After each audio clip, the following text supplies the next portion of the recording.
be on. Do you, are you okay to just get started, or Sure. Um, if you because I wanna. feel like also since you and I have such shared history together, we probably have a lot to talk about too. That's true. Yeah, That's true. yeah. I'm just never used to being in front of the camera.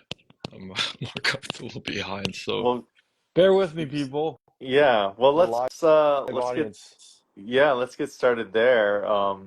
So go ahead and introduce yourself. Where are you from? Where are you calling from? Let's let's start there. Start at the beginning.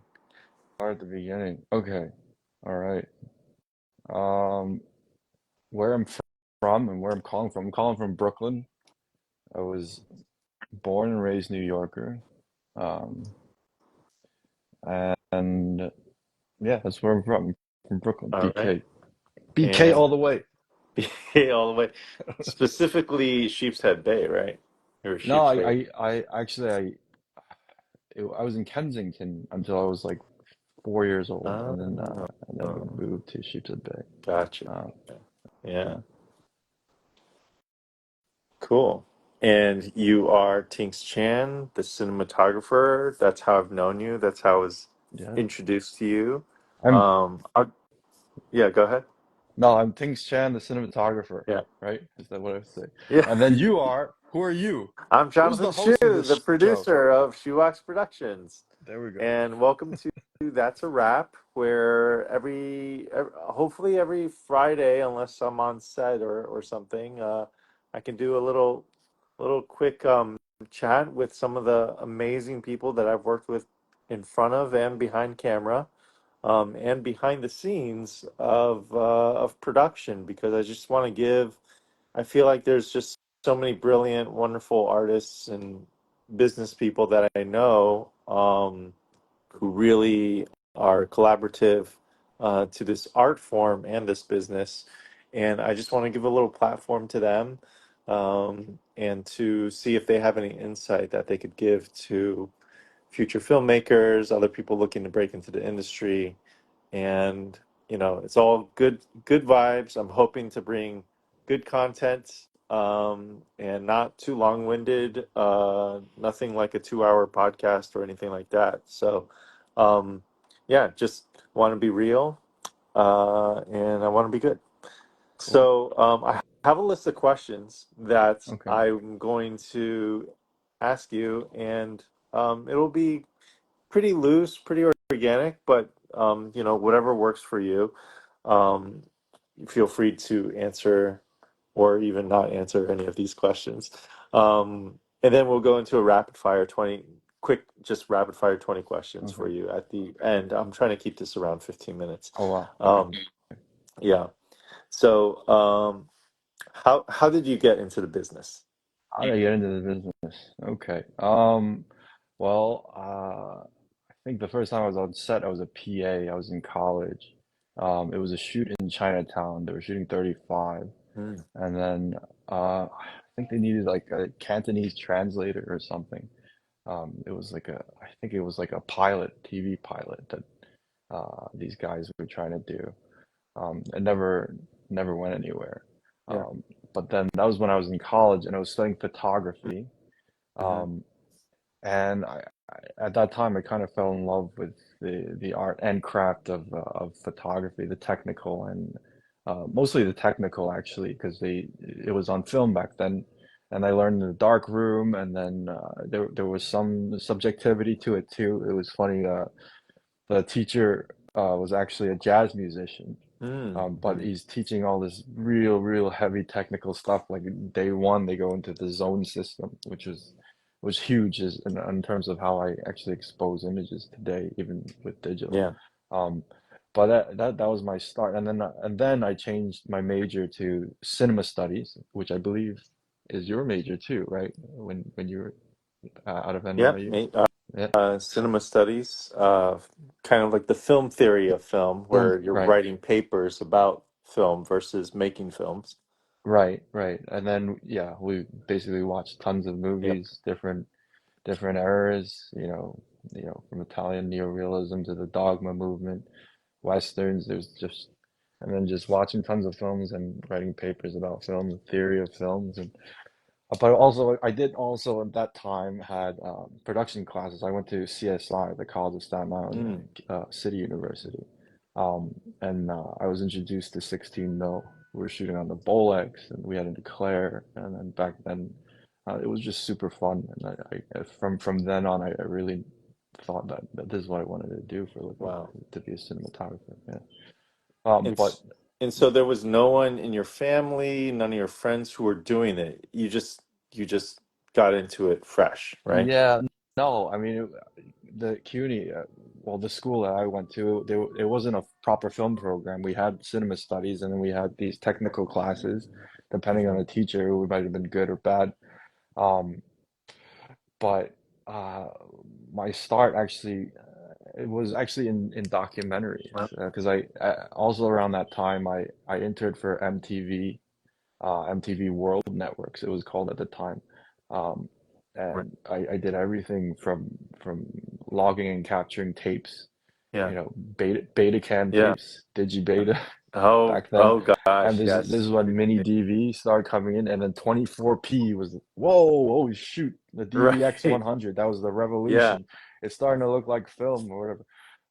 That was how I started actually, and then they even had me shoot stuff. Like there's the news and doc team, I shot some stuff for them as well, and Yeah. promos and stuff like that. But then from there, I got into more documentary work. Like there was like History Channel and Hmm. Travel Channel shows that I came on as a camera utility. Right. Um, Right. but yeah, that was kind of my start. Yeah. Amazing. Wow. And this was, you said, around the college time, or did you say even Yeah, before in around high school? Yeah. no, in college College. pretty much. In high school, I did have like a film appreciation class, Uh-huh. um, where we also similar. We watched films and then wrote papers. But that's actually when I was first introduced. You know, there's something called a close-up or a long shot.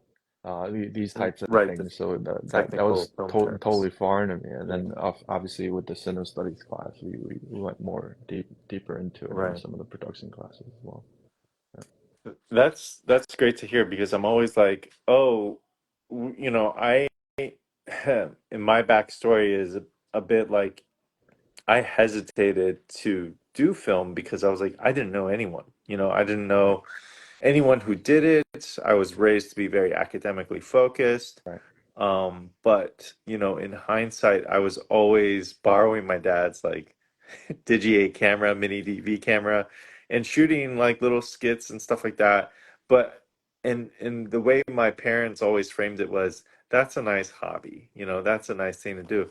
And I'm pointing at Spielberg, I'm pointing at Scorsese, I'm like, they're somehow making art, they're making movies, and I'm sure they're getting paid. So it's not just a hobby, right? So, anyways, um, in the end, they still did. Hey, mom, I see my mom's on here, but in the end, like for example, my mother Hey, Mom. was like, who is an artist through and through. She's an interior designer, painter, drawer. She sings, she dances, she does everything related to art.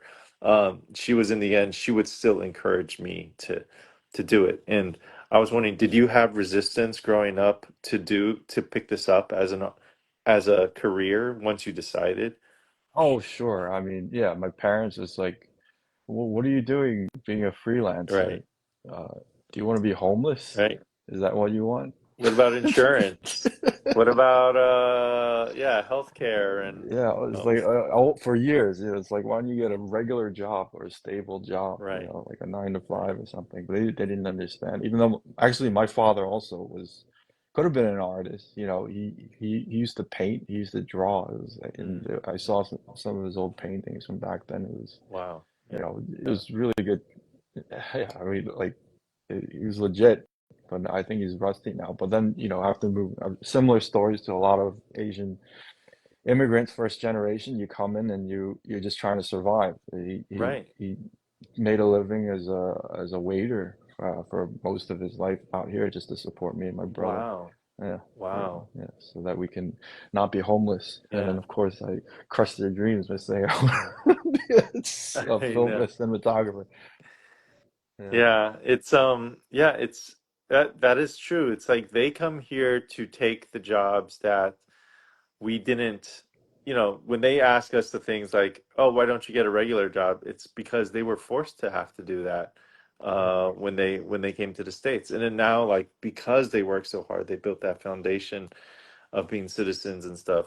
We are uh, given the freedom to choose that. And yeah, that's one of the biggest things that I think is always encouraging. And I always like to tell people, like, even if you don't know anyone, if you don't have any contacts, but you have someone in your corner who's just like rooting for you, or someone who's just like, there is a way, like it's not the most glamorous way Right. to do it. I mean, there were many days where I was eating soy sauce with just boiled rice, the hard days of starting out as a PA in production. But you do it because you really want, like, sometimes the currency of just getting to know someone to go on the next ladder to your next project is payment enough when you don't have anyone, Right. when you don't have any other way to get in. Free is a powerful thing. And that reminds me of how sort of industrious I see you too, because I know that you work with like Columbia students and Right. NYU students, grad students. Can you tell me how you came to that sort of plan, or what you, well, the best approach for someone, a seasoned pro like you? Um, Well, it's yeah, I mean, obviously we all had to make a living too, especially I wasn't supported by my family. I mean, they come from a poor working class, yeah, immigrant family. So even afterwards, I wouldn't take money if they gave it to me, because I had that pride in me. I don't know, maybe that's what I grew up with. So I started out, I was a PA, I was camera utility, and then for a couple of years I was a camera assistant, and also did some grip work on the side. And I didn't make a lot of money, but I did. I was able to pay the bills, monthly, I guess. I was right. living in my friend's basement then in Sheepshead Bay. It was cheap, very Hmm. cheap rent. And then I God, what split what did the rent used to be back in the day? back I in the think day. people would be very surprised. 900 bucks all in. 900 Uh, bucks for a yeah, basement. yeah. And then at some point I was in Bensonhurst. I was splitting an apartment there with a friend. It was like $450. This is like 20 years ago. I mean, Yeah, I've heard studios are like, you don't get anything for less than 2,500 or something. yeah, Yeah. I don't The know what it is 2000s. now. Yeah, Yeah. Yeah. yeah, it's crazy. I don't know how people survive out in New York. 900. Just yeah, Yeah, bar. but yeah, I mean, I lucked out. I'm in part of this Yeah. partially government subsidized program called Mitchell Alma. We live in Fort Greene, That's nice. so I'm very lucky. But Yeah, our it's place a good is tiny, location. Yeah, Yeah. yeah. So I mean, yeah. But then, yeah, back in the day, what was I saying? Oh, how did I get plugged into NYU and Columbia kids? Well, um, yeah, so I didn't go to a traditional film school. So Hmm. I find that that's the one benefit if you do go to an NYU or Columbia or an AFI or USC or whatever, because you're surrounded by people that, either have connections already in the industry or, um, no offense, but maybe they don't have to worry about money as much, so they can work on more It's projects, true. or Hey, or yeah. back then I used to get jealous of the kids straight out of film school. Mommy and daddy buys them the red one or whatever, and then off they go. They're set. They don't have to worry about bills. They can call up you know, and Hmm. and get things sorted out. But it was different for me. I mean, I had to work. I saved up a lot for a couple of years as a camera assistant, but I would at the same time go to these workshops and try to meet people, and then I would ask DPs I work with, how do you become a DP? Right. Um, Right. and then, I had the same answer time and time again. I met even assistants in Local 600. They were in their 50s that one time had the dream to shoot, but now it's kind of too late because they're so comfortable as a focus puller. People only know them as the great camera assistant, so they don't even give them a chance to operate. It's not like the old golden age of Hollywood. You kind of bump up from loader to second to first to operate and then to actually get a chance to shoot. It doesn't work that way anymore. Oh, So now well, back then, the word is if you want to be a DP and you want to shoot, you go and fucking shoot. Go and shoot. Shoot anything and everything. You know, And that and that kind of stuck with me. yeah, It's like, um, you know, occasionally I'll take the project here and there, but then it came to a point where I was like, forget it, I'll save as much as I yeah, can, and then I sacrifice, you know, all this work that they're calling me as a focus puller or whatever I was back then, or grip work, and I'm just gonna focus on shooting. yeah, So, you know, I went at that time. There was Mandy, there's Craigslist. I went, you know, anything and everything I get, you know, to yeah, start shooting. You know, it's yeah, shot some really strange things in my yeah, time. But also I hooked up with a lot of film students where they need DPs. I mean, I did meet some NYU students, but you know, it gets clicky. But then, you know, we there are folks we work with back then that mhm, you know, hired me to do music videos and stuff. Or you know, the free, or back then what is it, those competitions for the commercials that yeah. that people had. It's like you do a little 30-second spot, and if they select it, you get like a couple $1,000 or something. I did Oh, a bunch yes. of yeah, Right. yeah, Yeah, yeah. Like competitions. did a Yeah. bunch of those. And then Columbia, you know, the MFA program, they actually, here's a hack for anyone aspiring DP. They don't have a, they're not very production heavy there. So they're always looking for cinematographers, either out of NYU grad school or, you know, a professional DP. I've seen like working DPs even go there because they're just itching to shoot something good because they have a really solid writing, directing, and producing program, but there's no focus on cinematography. For NYU in New York, you know, they have a cinematography focus. Usually the kids work together, and Mm, it's hard to hmm. break into that. So then I shot tons of these, Yeah. also these and Columbia projects, even Knife on New York Film Academy, because I got to, I don't know if they still do now, but back then they, you know, they Panavision loans them out these film cameras, 35 millimeter. They had the Gold 2 or the Millennium even that then. So, you know, film is super expensive. It's so fucking exclusive to shoot, and especially back then, Yeah. you know, with no Yeah. money. So you're making your mistakes in other people's projects pretty much, and you're playing around and you're getting experience that way. Um, well, yeah. So long-winded, but that's how I kind of plugged into Well, that.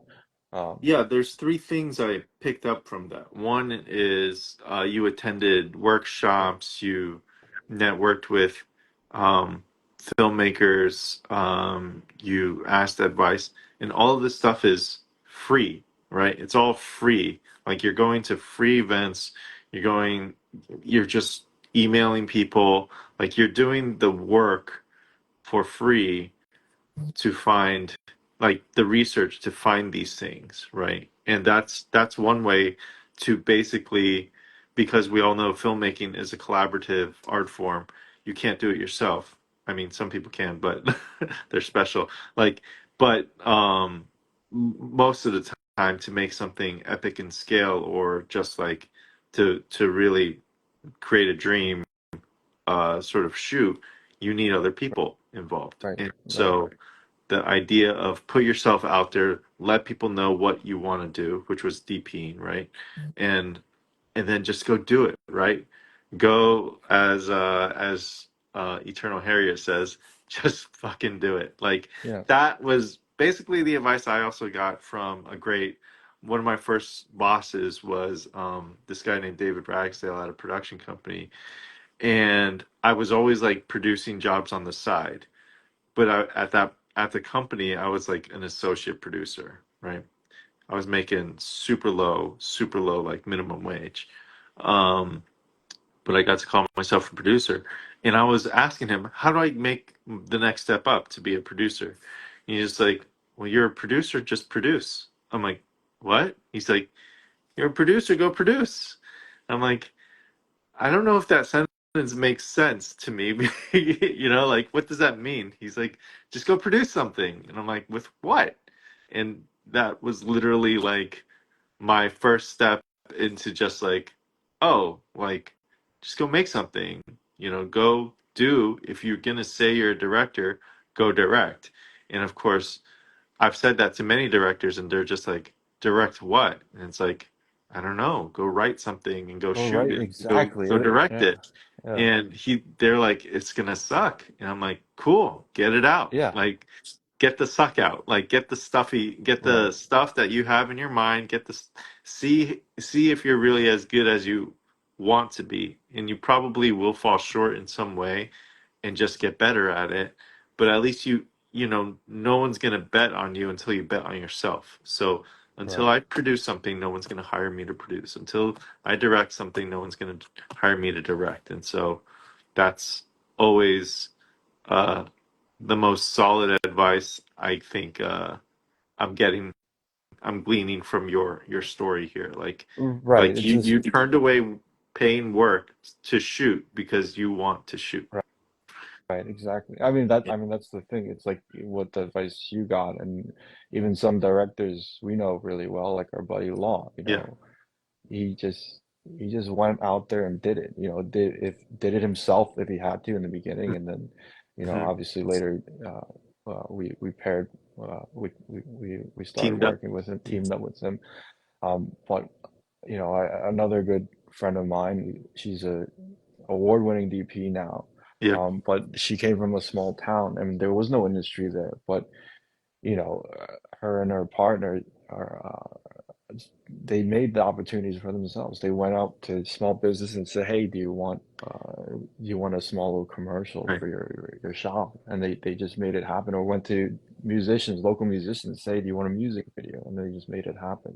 Right. So there really is no excuse to say that it's gonna suck or whatever it might be, because Mm-hmm. especially nowadays it's so you can shoot on an iPhone these days and Yeah. get a Yeah. decent image. I It's not mean, like back then where equipment was, it was harder to come by, or, yeah.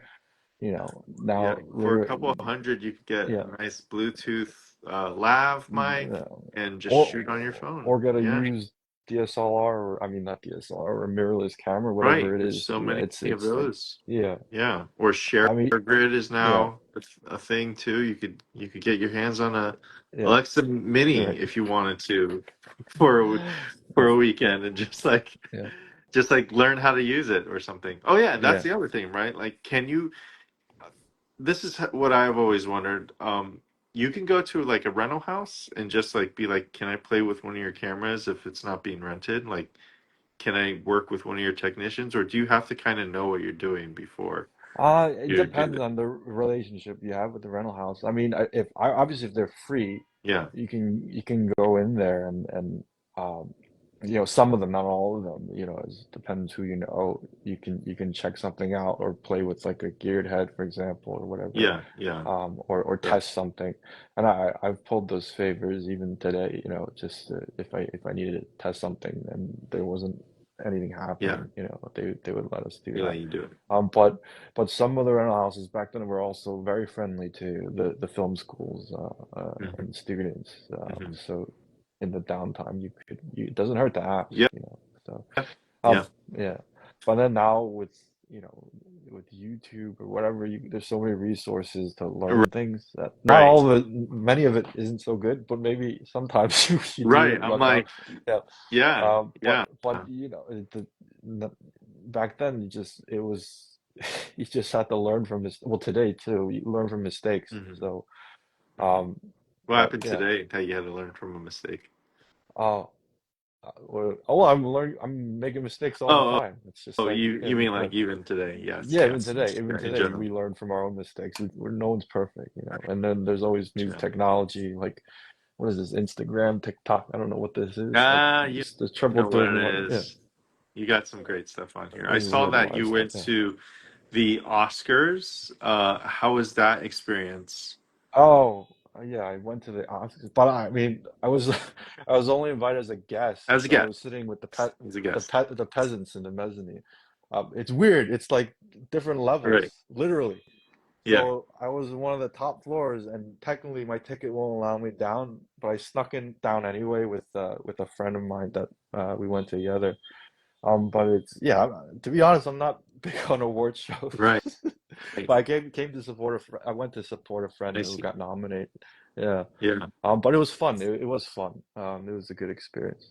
Did Yeah. you, as a guest, do you get to go on the red carpet? No, no, no. So only if you're nominated. You Yeah. just So go through we the there's a parking garage. line where you have to move past, and then Uh, close your eyes. You're not allowed to look at the A-listers. It's just kidding. Don't look at them. They're too A-list for you. Yes. If Yeah. you're gonna look at them, you have to pay and watch a movie. Right. Right. No. No, it was Um, cool. It was cool. Yeah. yeah, Yeah. It was. Yeah. It was a good experience. Yeah. that's good. And then you also went to the American Society of Cinematographers uh, award Oh yeah. ceremony. ASC That one's Awards. different, Right. right? You weren't a That's yeah. guest. Well, Were you a that guest? I was a guest on that Still a one too, guest. but Okay, yeah, that yeah, the ASC Awards, it's basically the awards show that the ASC, the American Society of Cinematographers, holds once a year. For cinematographers to celebrate cinematography. There's different categories, features, documentaries, like 30-minute episodic, I think is one category, and then full hour. And then there's something called the Spotlight Award, which a friend was nominated for this year. And that's for, I think, European films. Oh, not European, foreign films, essentially, foreign right. language films. And then they just added a category for music videos as well. Um, but next year we should submit Uh, Jerry for yes, doc. Yeah, yes. So, if you had a chance. yes, But anyway, yeah, yeah. yeah, like Jerry, starring Jerry as himself, will be going into theaters this year, and so like I do plan to submit to more things with the film now that it's in theater for the public and such. Yeah, and thank you so much for all the work you did on it. No, Really, like yeah, there's so many times where people are like that, like one of the frames that you use is like it's almost half of it is black and it's yeah, Jerry yeah, sitting on a yeah. couch, and it just really captures a lot of the essence of like this voyeuristic feeling, this feeling of impending doom and darkness, this sort of isolation, how you put him in a frame him in a box within a box. No, Yeah, there's so, I mean, as cinema studies people, we could really yeah. get into it, You but get really all the black there. yeah, oh What does yeah, that mean? yeah, There's some loneliness, the void. It right, represents this. right. You Does it can go mean really deep, but no, nothingness? What does it no, mean? yeah.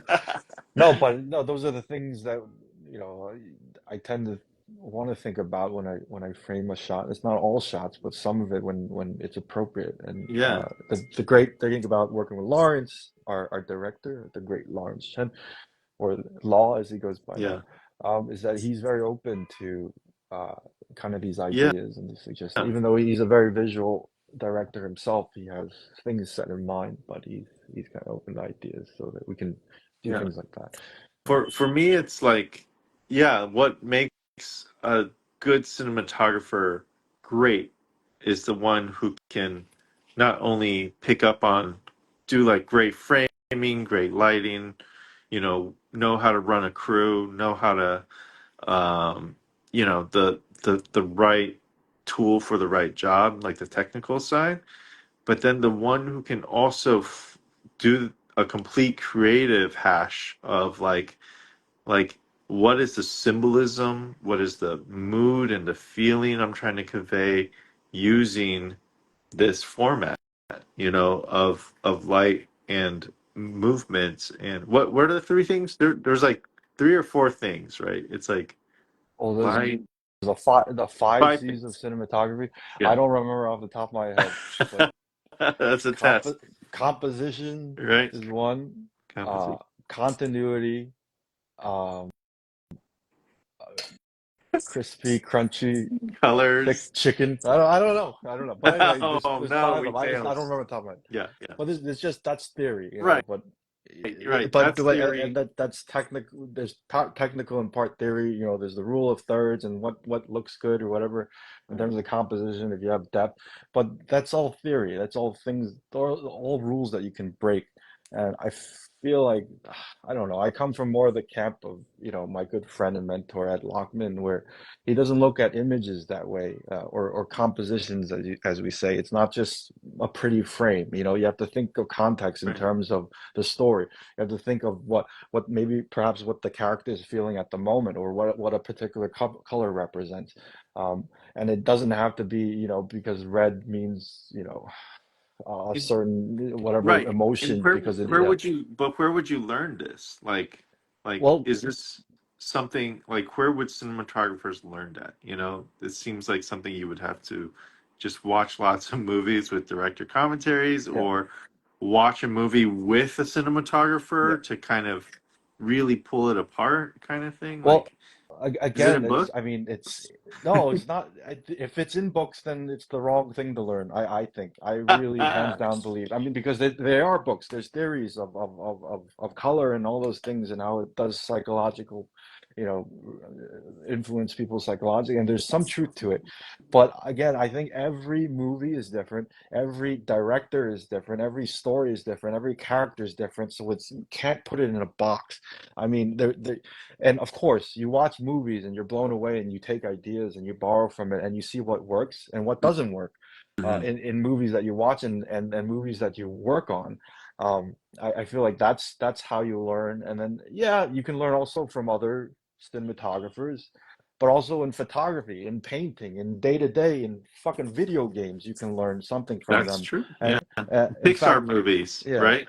yeah. Like animation. No, yeah, yeah. I mean, you know, Ridley Scott, the big Hollywood director, um, you know what he enjoys looking at in his spare time? Graphic novels. That's Oh, how okay. that's how he decides how he storyboards. I Right. mean, Oh, and some people like storyboards. storyboarding. Yeah. Yeah, yeah. Yeah. And then there was this really great operator who told me that he's you know he's his go-to operator for Ridley on his films. He's retired now, Yeah. but he got into manga and graphic novels because there's certain angles that you can't think of in a you know shooting live or even in photography. It gets really low or under the ground, whatever, but through Mm, animation, you know, it's mhm. limitless. So those are things that they get inspiration from in the mainstream world. But then for myself, you know, I had an epiphany. It's like a lot of photographs that you know, I do street photography in my spare time. A lot of photographs that I do with these wide shots and a single person in frame, you know, it's kind of like Super Mario or Mega Man from, Right. from you know from these NES games. But somehow these images that I kind of grew up with is embedded in my psyche subliminally, and then I tend to go back to that for whatever reason. So you know, even if I were to shoot a commercial or something, sometimes I'll even go back to that frame and people like it. They like it. You know, it's just weird. You can't put a finger on it. Yeah. But anyway, it's subjective. It's in Hmm. make a long story short. Yeah. You kind of mentioned it, and I just want to bring it up. Do you find any difference between, like, what is the difference between commercial DPing and narrative DPing for you? Should I be honest? Yeah. I mean, this is the internet. This is the internet. Beware. No, Beware. This is the no. internet. But I it is just like, yeah, think about that. uh, No, okay. no comment. No How comment. do I say this in a way that's basically Something in that is encouraging to yeah, yeah. others. Okay. Encouraging, I don't know, but at least PC. Look, I'm gonna Yeah. be real because right, people are afraid now because there's shortage of work, West Coast, East Coast. They're afraid the Teamsters are gonna strike. People are moving productions overseas. AI, blah blah blah. Blah blah blah. Commercial, commercial work, and commercial content Yes. and commercial television. I'm sorry to say, but we're expendable.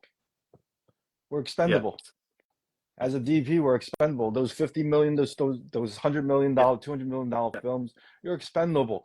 You're just the hired, you know, lighting manager Yeah. or You're the composition hired manager. gun. Yeah, Yeah. you're the hired gun. You're just following it. That those jobs are going to be, you know, especially these days. You know, anyone can look at a monitor and eventually learn and have the skills to do it. And then, of course, it takes years of experience and people skills and managerial skills to manage a full crew. Hmm. Um, but now with AI coming and everything, it look, I'm just a hired gun, and that's how I think of it when I do the commercial job. And of course, I need to pay the bills. I'm so grateful that I get to work, and especially with folks around me, and you know, people like Shoebox Productions who actually treat people well, unlike certain other productions. Jukebox represent. Uh, and then at the end of the day, it's just about the relationships and just having fun and then giving what the client wants. Yeah, But in the end, it's what the client wants. It's what makes the cheddar for the billionaires or whatever of right, the studio. right. Um, To but sell a product to sell a or a product, right? service, Yeah, to create yeah, even like a brand yeah, story. yeah, Yeah, yeah. No, I feel the same way. It's like as an actor, same. yeah, Thanks, Nicole. Yeah, I feel like it's a service in it, like production becomes a service industry in for commercials in the sense that we're here to trying to like we curate a lot of artisans and craftspeople like you and production designers, directors, gaffers, like um, even like food stylists, whatever it is. If you're doing like like a liquor shoot or whatever like that, or a food shoot, like we come up with all these amazing artists who do these great things, and it's like we're here to serve one objective, which is how do we make this spot or this video look like something that will entice people to want to buy your product and stuff like that. And right, so, there is an art form to it, I believe. And I mean a lot of people believe. I mean there's awards for it and stuff like that. And you can judge, based off of the history of right, commercials. right. There is a long history of critically Yeah, good work. yeah. And so there's that. No, But there's I yeah, agree. What I'm saying is that it can be replicated. it can be It can be on a book, like we were right. saying before, in terms of it can be done again. Hmm. But the beauty, I feel like, when you asked about narrative, or for example, your film starring Jerry as himself, can you move people to burst in laughter? Can you move people to cry and actually empathize? Can you move people with that commercial to call their parents, Mm, and after not talking to them for so long? right. I mean, Yeah. that's the beauty of storytelling. That's the beauty of filmmaking. Right. There's a purity in that I cannot describe. And maybe it's spiritual, I don't know what, but that you cannot fucking put in a book. You cannot, and it's not Mm, expendable. I don't, I feel like as filmmakers, John, you're a filmmaker, I'm a filmmaker as a DP, and my focus puller is a filmmaker when it comes to those films, right. because we're putting our heart in it, and that Yeah. somehow translates onto the screen, and it hits your audience, Yeah. and Yeah. and ideally it changes lives, and that's why we fucking do what we do. And Yeah. then, but we also have to eat, Yeah. so we do the commercial work. Yeah. So Well, I try to I'm here to try to like that's my mission. It's trying to find diverse voices, diverse both in content and creatives and creators to try to move people and to do good work and to make it sustainable. yeah, yeah, Like the best, I always say, like the best part of my job is the part where I get to write checks and get money out to my crew, because then I know I'm supporting crew members that I got the privilege to hire and to bring onto the shoots that I get. And so my greatest joy is connecting this group of like creators with this group of we have a story that we need to tell. That's that's what I see my job as in the commercial industry, yeah, right? which is a must. I mean, that's the thing. I just saw this talk with the Daniels, and then it was Ikigai. It's basically, Ikagi, yeah, yeah, yeah, yeah, it was this balance, and that they had in everything, everywhere, all at once. yeah, And then one of it is to eat, and that yeah, yeah, that's the thing. We have to, yeah. You unfortunately, gotta we have, eat yeah, to make art, yeah, to yeah. eat to make art. Yeah, And yeah, John, yeah. you've been feeding my mouth for many years, so that Too I much could. fried chicken. Too many trips to the izakaya places. All right, I It's want to wrap. so appreciated. Yeah, Well, you've also been to me like a filmmaking brother since, God, I want to say 2008, 2009, when I recall you were shooting photos for a person, like your job was like shooting photos and video to post on eBay of someone's auction Oh, that items, was like one of my Craigslist jobs. one of Yeah. your Craigslist jobs, right? And Back then then. at that time, my job was like literally a data manager, like taking beta tapes and hard drives and organizing like the metadata and all that stuff. Like we came from that point. Like I remember first meeting you and being like, "What do you do for money?" Right? And you're like, "Oh, I do this. I sell stuff on eBay for someone, but I'm a cinematographer." And I'm like, "Oh yeah, I do metadata stuff and I help on shoots, but I'm a producer." And since then, we've always considered each other that, and we just like that's just who we see each other as because we push each other in that direction. And so, um, yeah, like you've I've put food in your mouth, but your work has also put food in my mouth. So, that's and help me raise a family. So, God bless you. All right. So I want to do two quick things. One is, what are you working on now? And then I want to give you a rapid fire 20 questions so that people can kind of get to know you more. What am I working on? Well, sorry to start. I'm looking at two scripts. I have an interview next week for a possible feature. Don't know if I'm gonna do it yet, but there's that. And then also another director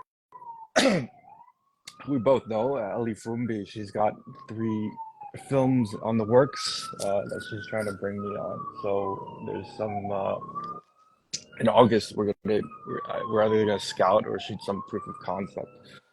So those are the three big things. And then I have a short doc project I'm working for a friend, doing for a friend this weekend. Yeah. Awesome. Awesome. A short doc project. Yeah. Yeah. All right. Is there any sort of like Instagram handle for those things that you need to promote or No, no? and Okay. I'm really bad at Instagram and social media. I don't know how to Yeah. promote myself. That's the something that people have said. I am really crappy at promoting myself, but I Oh, don't know. I well, don't know. But you know. I don't know. I don't. There's really nothing. You know what? We should put the handle for starring Jerry as himself. Yeah, Oh yeah, yeah. yes, Promote that. Yeah. yes, that movie will be coming out, and that you definitely worked on. All right, so that is great. Those are the projects you're working on. And to wrap up, I want to do a rapid fire 20 questions. Don't think too hard. And if anyone else has any other questions, you guys could put it in the there's like a question mark inside of a comment box at the bottom. We can address those later, or definitely give Tinx.Chan a follow on Instagram if you have any follow-up questions you have for him to answer about cinematography, filmmaking, and anything you might want clarification from during this chat. Um, and of course, you can always reach out to me too.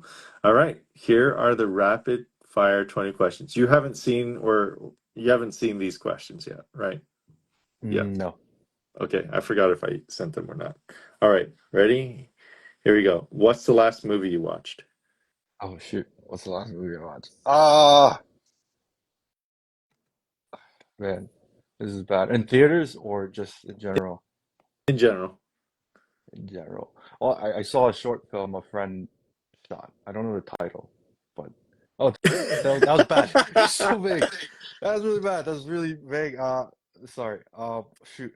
Oh, Fine. all right. Last movie that I thought was great too. Earth Mama. Earth Mama. Earth Mama. I saw that Great. in the theaters. Yeah. Okay. Coffee or tea? Coffee. Um, what do you never leave home without? Um, my goggles. Ooh, we have to talk about that later. Favorite thing to say on set? Uh, favorite thing to say on set. Um, sorry. I don't know. I don't know. Thanks. I don't know. Fa- Sorry. Thanks. Thanks. Sorry. Thanks. Sorry. F off. I don't know. I don't Thanks. know. Sorry. Bye. Bye. Bye. Favorite crafty snack item. It's gotta be those what is it, the Welch's fruit Which snacks. is fruit snacks. 100% vitamin C. Gotta get Fav- that Gotta C in. Favorite destination you've ever traveled to? Oh man, recently, I guess Tokyo. I always tend to head back to Japan. I love Japan. Mm. Are there any podcasts that you recommend? Well, Roger Deakins' podcast, that's classic, but he does a really good podcast where he'll have a an hour, 2 hour long session Hmm. with an actor or director or someone below the line as well. Below the line, no one's below the line, not in my opinion. Right, So, right. What is the last book you read, or is there a book that you recommend reading? uh, to be honest, I don't read too many All right, books. that's a Yeah, valid answer. That's a but valid answer. there was a book by Ron Johnson. He's this journalist. There was a series of short kind of vignette that was cool. I Mhm. forgot the name of it, but I thought that was good. It was nonfiction though. It was Yeah, nonfiction. Ron yeah, Johnson, you said? yeah. Or John Ronson. Ron It's Ronson. this British journalist who has some interesting Mm. uh, stories. Nice. Um, what's your greatest fear? My greatest fear: bears, sharks, and heights. Bears, sharks, and Yeah. heights. Okay. What do you do for fun? What do I do for fun? Last year in the slow time, I was playing some video games. Um, I I, I beat Elden Ring. That was fun. Elven Yeah, Ring. Nice. yeah. Or and What or yeah, photography and but photography? that's work related. Yeah, street photography. Uh, what is your favorite color? Green, and it's a favorite color. A lot of people, a lot of my friends' favorite color as well. What's your favorite cocktail Oh, or drink that you order? oh, someone said, which bears am I afraid of specifically? Definitely grizzly or polar. Black bears, I heard you can fight off, but grizzly brown bears, you don't mess Yeah. with. You cannot win. Um, I would of Wow. course expect a question like that from Jennifer. Oh, Um, okay, so what was your what's your favorite drink or drink order at a bar? at a bar, I always order actually a Jack and Coke. It's Jack a and Coke. tribute to my cousin who, uh, fortunately, is in a vegetative state for the last 20 years. He is Mm. very near and dear to me, but and I had a weird existential crisis when he got into his accident. But I always remember I was in college and we go to weddings and whatever, you'd always order Jack and Coke. That's something I always order now. Nice. Um, what do you do for inspiration? What do I do for inspiration? I guess whatever I feel like. I don't know how to answer that. But again, inspiration, I feel like it can't just come from, yeah, you can get it from other Yeah. films. You can Yeah. get it from watching commentary of other things. You can get it from podcasts. Hmm. But you can get it from anime. You can get it from animation. You know, I recently got into oh gosh, what's the name of this? He passed away. Satoshi Kon, who supposedly influenced Nolan and Aronofsky in their films. Because in animation you can do things that you can't do live, but also you can borrow from it. And there's different ways of telling stories. Right? Hmm. Um, there's visual arts. Actually, you can go to a museum. I've done, but sometimes I'm Museum. bored of museums. Right. You can borrow from traditional art, you can borrow from video games, you can borrow from just people you meet in the street, conversations. Sometimes I get more inspired not from visual art, but just from something someone Yeah. said, that resonated. It was like a theme or something, and that like it's something about simplicity, and then that I was like, oh shoot, wow, Yeah. simplicity. Yeah, I'm overcomplicating things in my writing or something. It always ties in. Yeah. So I really get inspiration everywhere. Nice. Um, what? Who is someone that you admire, alive or Who, dead? alive or dead, who's someone that I admire? I mean, obviously, there's a lot of great cinematographers. Dead, I'd say Gordon Willis. Yeah. Gordon Willis, who shot The Very Godfather. He was a toughie. Shot the whole film, actually the first film with a 50 millimeter, and he he never you can never push him around. No studio can push him around, and Mhm. that's why I guess he never got an Oscar or whatever the reason. And he was known to be kind of crabby guy, but he stuck to what he felt was right for the film, and that's a kind of thing that I go by, And now it's a or try to. masterpiece. Yeah, Yeah, it is. And absolute yeah, now it's in the masterpiece. fucking history Right. books. Yeah, It is absolute masterpiece. you cannot AI or replicate what Gordy did Well, because he's one of a AI will kind. replicate what You Gordy did. will, yeah, but that's the thing. If Gordy was alive and he did another film, he would do it a different way. He wouldn't Right. do it in the same. Like Conrad Hall, for example, is a great cinematographer, where it's just dependent on the film. You can decide and develop a visual language Hmm. if it so calls for, or step back and then just let the acting perform, and then we don't get any credit Right. in the PR or whatever, but it doesn't fucking matter because we made a project. We're part of a film that fucking moved people, Yeah. and not trying to sell some shit that we don't need. I'm go back there. All right. Anyway, Oh my God. no, but I need those jobs though. I need to pay. But I need Yo, those jobs though. yo. Fucking. I'll light any way you want. Right, And right, frame yeah. it any way you want in the storyboard, like the storybook. That's the thing. You'll get results though because you know your craft. So yeah, Yeah, well, it yeah, gets to the point. What I'm saying about being expendable is because as when you get the experience, you can light any which way. You can copy, yeah, like most EPs at least, or at least you can at least get a experienced gaffer, and then yeah, with the right tools, you can mimic almost anything. But the subjective experience, the subjective decisions, the those sort of things, like it cannot be replicated. It's just dependent yeah. on, your team and the project itself. Yeah, so That's true. Yeah. yeah. Are you a dog or cat person? I like dogs, but I love cats. Everyone thinks Are you an that early you riser uh, or a night cat owl? or dog. I'm typically a night owl, but because of uh, my wife, I'm not allowed to be a night owl, so I'll have to. Not I have a allowed to be a curfew sometimes. Yeah, And what, oh, what is a what is a strange ritual that you have? a strange ritual. Yeah, or a ritual. It doesn't have to be What's a strange, but what's ritual? a I mean, ritual? I make coffee in the morning on a Yeah. stovetop, and it's a very particular one that I got from Bensonhurst. Mm, That mm, it's not aluminum; it's actually stainless steel, and they don't make them anymore. And I had to custom make this rubber gasket because they don't uh-huh. make them anymore. But anyway, I make espresso in the morning. That's I Uh, guess a ritual. it's mine too. Yeah. But not like that, not on a stovetop. All right. And then last question, what are you always grateful for? What am I always grateful for? I don't know. I guess these days is just grateful to be healthy and alive because life is so short. My parents are getting older, and I'm Hmm. both, both my grandparents passed away. And then, the health of some family members are going, so it's just day to day, just be grateful for the people around you too, and just try to spend the Yeah. right amount of time and trying to pay attention more, I guess. Yeah. Just to be more present. And yeah. We have this great question from Brooklyn Glenn. How do you feel we can stop from being expendable? Again, okay, so inspiration comes from everywhere.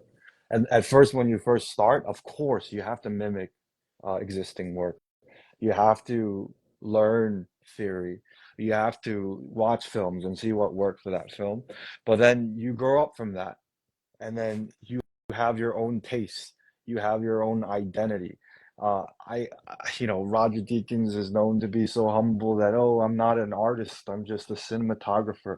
But I think everyone is an artist. I think there was some exhibit I saw of George O'Keeffe. Everyone's an artist. The way you brush your teeth is an art form. The way you decide what to wear in the morning is an art form. You're not going to do the same thing someone else does unless you're actually trying to simulate someone. So I think it comes to a point in your career where you have to embrace what you like and what you don't like, and don't worry. especially for the projects that you care about. I'm not talking about commercial project. Commercial project, obviously you have to, you have to hit the T, you have to hit the mark, you have to do what the boards and what the clients want. But I'm talking about the projects that you actually care about, the stories that you actually care about, the people that you actually care about when you work with them. Don't be afraid to say what you feel in terms of what something should look like, and a visual style and how the lighting should be, because it is a collaborative art form. And there are some directors that are very visual and they have something in mind, and if you can jive with that, go with it. But then there's some who aren't, and maybe you have a different taste.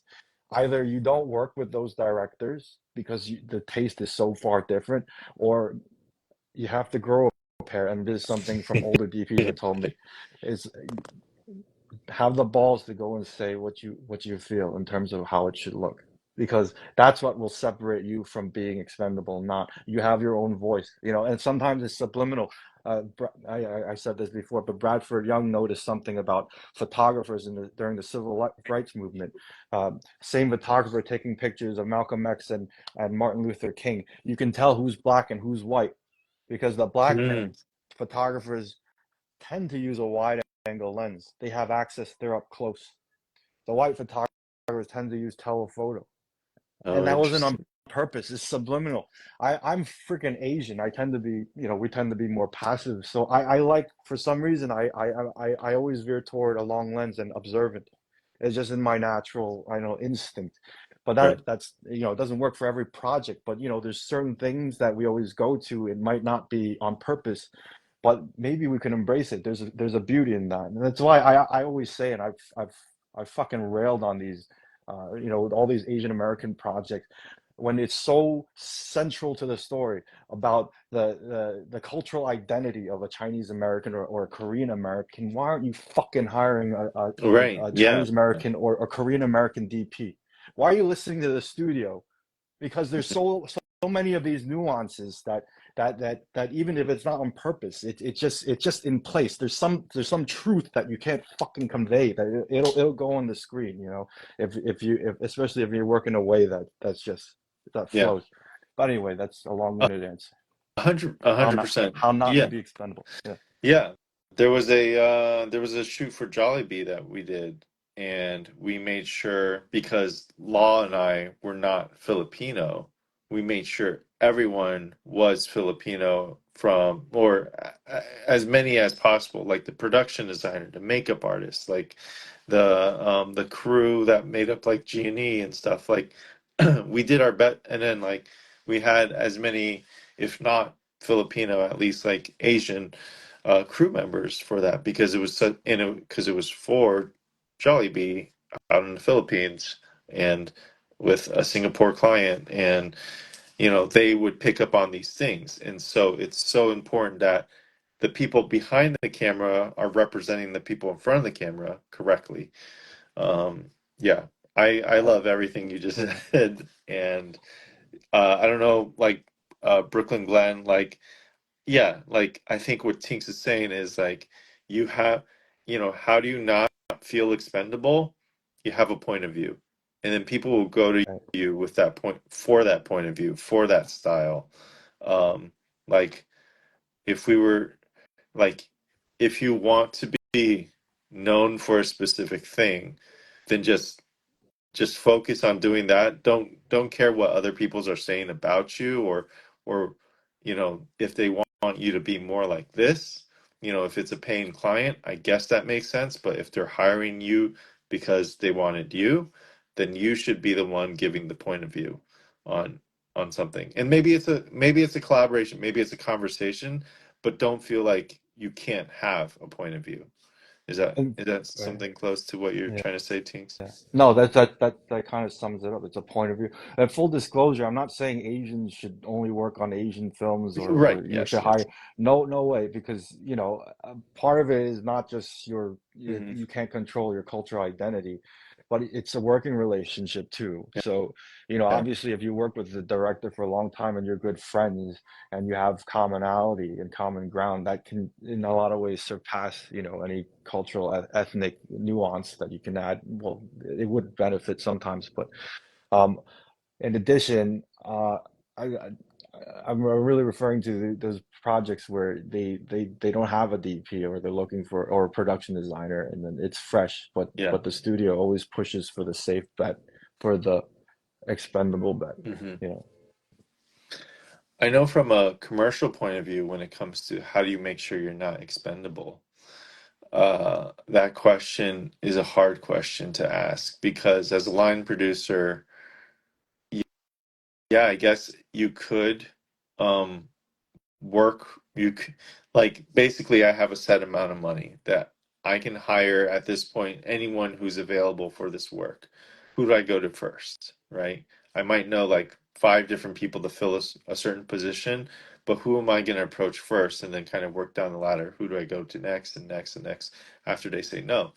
Um, but there's something someone very wise said to me once, which was you could have someone. There's two things I've heard. They're kind of opposing views. One is be so good that people can't fucking ignore you, right? So that's one thing.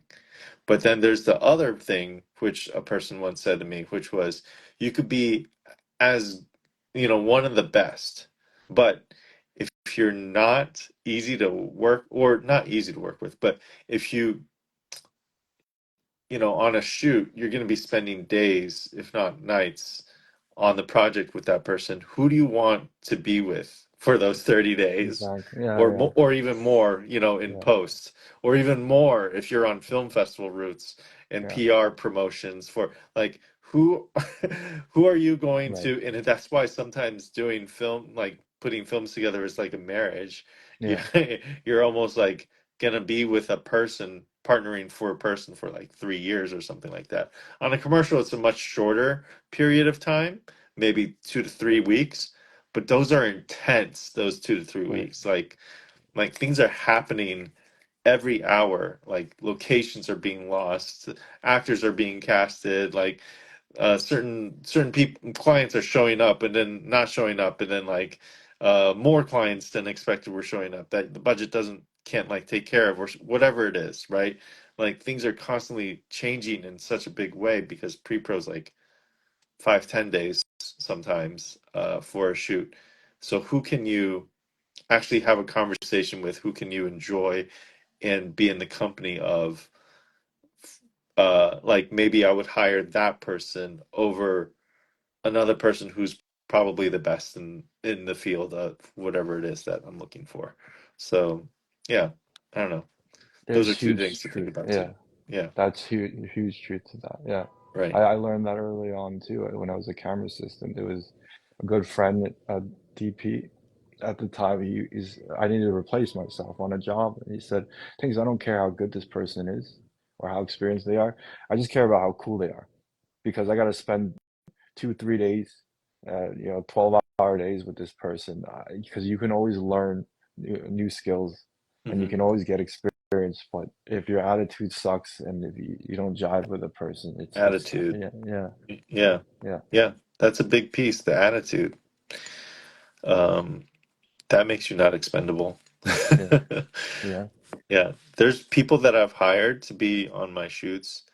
In, for example, like a certain makeup artist, I love to hire her, and the makeup is not intense at all. We may not even need the makeup artist, but I know she makes like she talks to everyone, all the like the clients, the agency, the heads of departments. Like she's just so nice and she's got such a positive energy. I'm like, I just want you on set. Like you don't even have to like do your job. Yeah. Yeah, yeah. Um, cool, man. Well, this was definitely more than 15 minutes. This was an hour. I will have to figure out how to properly change this up. I don't know if people want an hour, uh, but yeah, we had a lot to talk about, and thanks so much Yeah. for your time, Tinks. Was this the first This episode? was the first What? episode. You kicked off the first episode. Pow, Yeah. pow. Yeah. Bam, Fireworks, bam. magic. No, maybe Oh, here we go. next Here we time I'll go. do more No, magic. no, you got to do at least one. At least one to close us off. Do one magic It's trick. the wrap. Uh, You got to wrap uh, it up with the trick. I don't those, even. of course, everyone knows Everyone knows. John Shu is an amazing magician. Well, yes. All right, fine. I'll do one. This is lame. Well, oh man. Okay, what do I have here? I have a Sharpie. I have some playing cards. I'll just use this playing card. I have a playing card. I have a Sharpie. Ready? Check it out. Queen of Hearts. Queen of Hearts. Um, what can I do? Watch. One, two, three. Yeah, I'm gonna try to do something where it looks like here. I'll do it over here. Watch. Ready? One, two, three. It looks like this Sharpie just goes right through the card. What? It's just an illusion. It's not even real. It's a camera trick. No. It looks like it goes through, right? And you're probably like, oh, because maybe there's like a hole right where that hole is. But no, if there was a hole, then this would be impossible for me to move this What? Sharpie to a different part of the card. You never seen this one before, Tinks? I haven't No, showed you this one before. no, no, no. Oh, okay. And then it would be impossible to take the Sharpie out from a different part of the card. Like that'd be impossible. Impossible. It's magic. Pow! Pow! Pow! Pa Pow! pow pow Bam! pow pow All right, bang bang. All right. that's a wrap. That's a wrap. That's it. Bye. Have a good weekend. You too. That was good. How do you end this I thing? don't know. We gotta press one of those buttons. Um, this button. All right. That, Nope, the not X that button. button. This No. button.